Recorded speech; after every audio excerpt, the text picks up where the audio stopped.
All right, what's going on, fellas? Welcome to Hot and Cold Takes number 6, the series where you guys give me your controversial strength, conditioning, hypertrophy, strength sport related opinions. I let you know whether I think it's a hot take, a cold take, lukewarm take, and just kind of provide my general thoughts that it spawns. Also, I'm going to be doing the next question video, I think, tomorrow. Lots of people have joined my Patreon, which I appreciate a great deal. I have to figure out how to put it in the tax form, so the money is just frozen in there, but it will go to me eventually, hopefully. And it makes me really happy.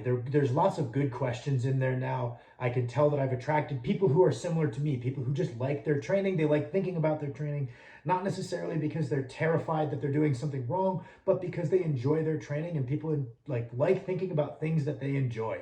So that makes me really happy that I've kind of attracted the kind of people that I find to be like-minded. So I'm very excited to do that tomorrow. But today we're doing hot and cold takes. So the first one, uh, from Mr. Bald Omni-Man himself: effort and sufficient calories are more important for beginners than to nail down optimizing a program or even following a good program. Okay, based on the fact that this got 44 likes, I might DQ you for an uncontroversial opinion there, Paris. I know in some circles maybe someone would push back against this, but this seems to be a pretty popular opinion, at least around these parts. Obviously, I think that's a pretty hot take. I think that as long as you're training within reason, like it's not just the worst shit I've ever seen. Usually what differentiates rate of progression in beginners, I'll look around the gym, I'll see some teenagers getting into strength training, and the one of the teenagers that's the strongest is always the one who's just busting his ass the hardest. Maybe he played football, maybe he ran some gassers so he knows what max exertion actually feels like, or maybe he's just an angsty dude who's taking it out on the weights. The guy who's seeing the best progress in those beginners, they're all doing stupid shit. Maybe one of them is doing a smart program. He kind of did his research and he hopped on, let's say, the Candido 6-week. That guy who's training maybe a bit dumb, but training like an animal, is always the one that is strong. And they're like, oh, that guy's got the best genetics. I'm like, I don't know if that's the case. Look outside looking in, that guy is just working way harder than you fellas. And I think outside the gym variables factor in as well. Just eating to fuel recovery, eating to fuel adaptation. And that doesn't need to be some big brain type shit. It could just be that you understand protein is what makes up muscle. I gotta go eat protein. Just being the guy of those dumb teenagers that understands protein matters, caloric intake matters. Maybe he's got that hearty farm guy diet, which we have a lot around here. You know, he eats his eggs and bacon every morning. That guy also is going to see better progression in the gym. And if you put those two things together, usually that's the guy who's getting the best gain, not the guy with the optimal program who might be doing those two things poorly. Obviously, in a perfect world, we do those all right. But hot take, certified not bad. Next one. After you're done with your main movements and their close variations with sufficient volume, what you do, do whatever accessories you want to fill in the rest of your volume needs. Just have fun with them and you'll get very similar results. I actually think this is a lukewarm to maybe slightly below room temperature take, and here's why. The role of your accessories isn't always just filling in additional volume for the primary movers. It could be picking up certain motor patterns or certain muscular emphasis that your main technique kind of neglected. So let's say you did your low bar squats with a pretty hefty forward lean, something like a hack squat, prioritizing the quads and taking away your ability to hip hinge pretty substantially, could be a very well-selected motion that's going to yield you better results than something kind of tertiary that's really redundant to what you did earlier. It could be something that you're doing for a injury risk reduction perspective, like kind of a prehab with a issue you've had in the past. It could be an exercise that you find positively impacts your form, right? So if you find that, hey, when I have some kind of unilateral leg work in my program, my squat form looks better. Then swapping out that unilateral motion to leg press, you might get worse results. So I think that the intention of the exercise really matters. I think you can break up your accessories into exercise slots. So you could say, oh, well, I benefit from unilateral leg work.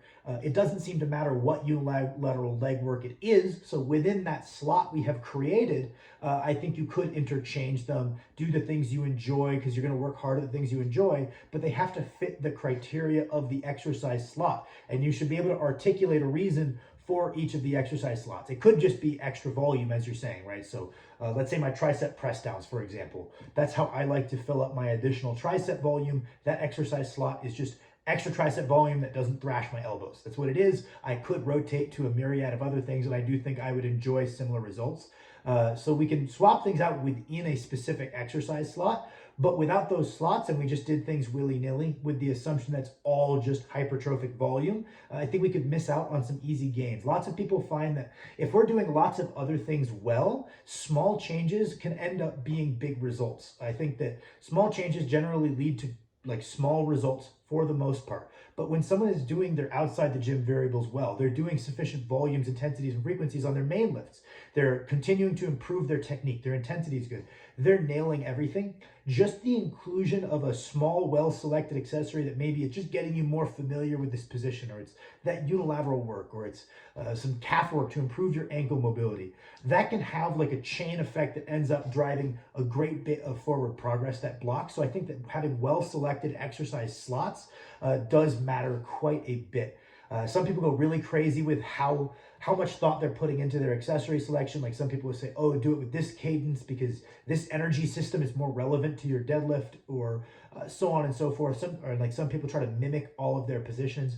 Not that there's anything wrong with that, saying that, okay, well, I'm doing a row to build up my antagonistic bench muscles. I want to make sure I take the same grip width as my bench and I'm pulling to the same point as my bench. If you feel that makes you more proprioceptively aware on your bench, that's an awesome selection. But if the goal is just to build up antagonistic muscles, generally a pull is going to build up everything in some proportion to one another, and it's going to check that box.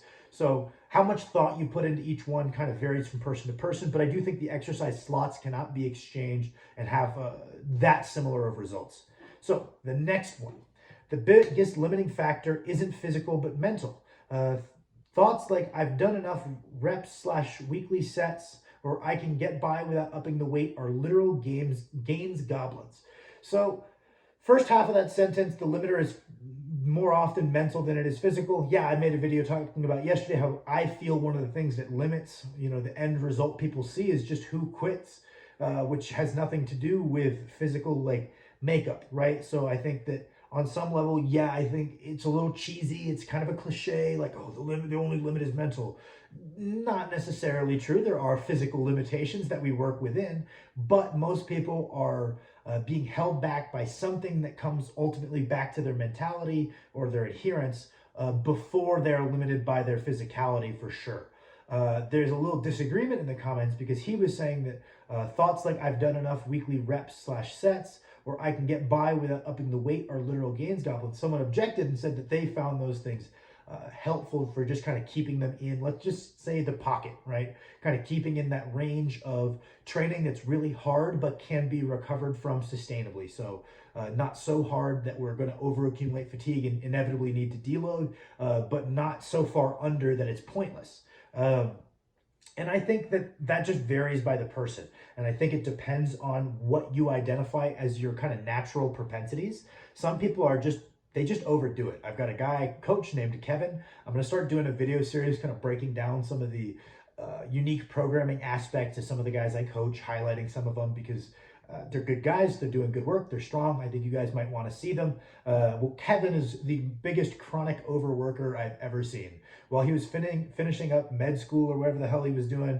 sleeping like 0 hours a night, just being a giga chad in general, and then also just overtraining to the umpteenth degree, right? So he just has this propensity to, if it's left up to him, he's going to feel like he hasn't done enough until he physically cannot move, right? And that's just going to be chronic overtraining. So for him, I think the thought of I've done enough weekly sets or reps, or I could get by without upping the weight, knowing that his bias is towards overdoing it, can be really helpful.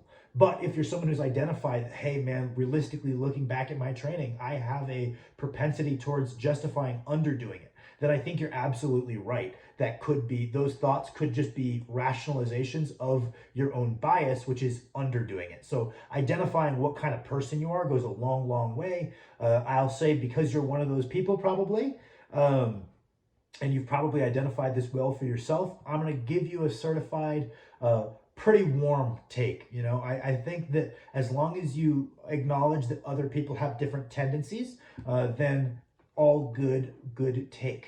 Let's see. Next one.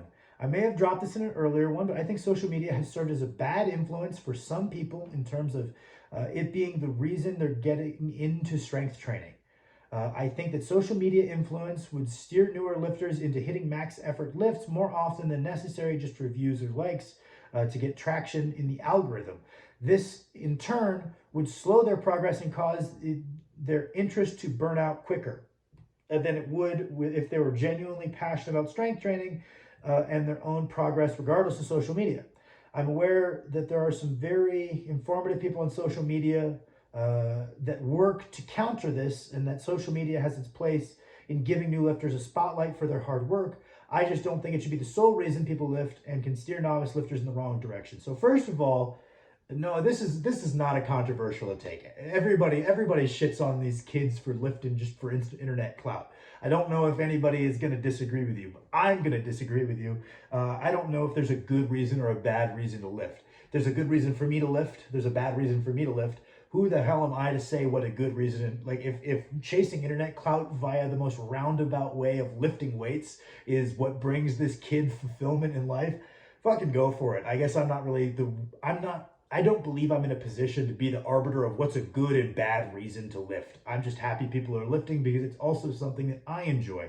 I would say that would be a very bad mentality for me if I was lifting for the approval of others. There's parts of training necessary to getting stronger that aren't very impressive and people don't give a shit about. I've gotten pretty strong and people still don't watch my volume phase videos. So I definitely would say that it can be bad for a lot of people, but I'm giving you a arbitrary cold take because I don't know if we can say it's a bad reason, right? I think it has a negative effect on a lot of people. I think it has a positive effect on a lot of people.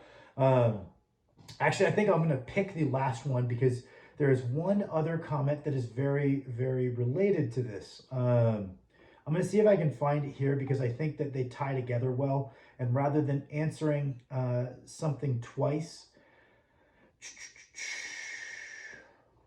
all right, I might not be able to find it, but basically the gist of it was that kind of social media type thing. I think that, I remember what it was. It was basically to move forward, right? The online strength and conditioning world needs to stop obsessing with spotting fake natties or videos bashing one another and start focusing on actual training information. And I was going to say this is kind of a boomery take to me because the alternative is, right, if we have no internet, no information out there, we're all just kind of shooting in the dark. I think that having the right information and having bad information all at our disposal and then having to find what the good information is, I personally would pick that over having to work really hard to find any information, especially because the information you come across might be wrong anyway. So I'm very much in favor. I think the internet is probably a net positive in terms of our training results. And like anything else, there's people who are going to use it the right way and people who are going to use it the wrong way. Some people are going to see lifters much stronger than them and be inspired and say, wow, I did not know a person could be that strong. That's fucking cool. When I was getting into lifting, social media was flourishing in the lifting world. And I've never understood this whole like, oh, I log on and I see a 16-year-old lifting more than me and it's so depressing and it makes me want to quit. I'm not going to tell you that's an illegitimate thought process, but when I got into lifting and started looking around the internet, it was fucking awesome because I was like, oh, I'm the strongest guy at my YMCA. That's kind of cool. Or at least I'm coming for it pretty quickly. And I would be like, holy fuck, there's someone who can bench 700 pounds. Jesus Christ, I got a long way to go. That's kind of fun and inspiring. That's awesome. I didn't know people could do that.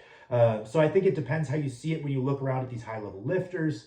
Whether you contextualize that what they're posting isn't the bulk of their training or not. I do think that more lifters maybe have a little bit of an obligation to mention that from time to time because people are going to think that their highlight reel on Instagram is how they built to where they're at. So I think that at least talking about the more mundane, boring work that they do could be helpful.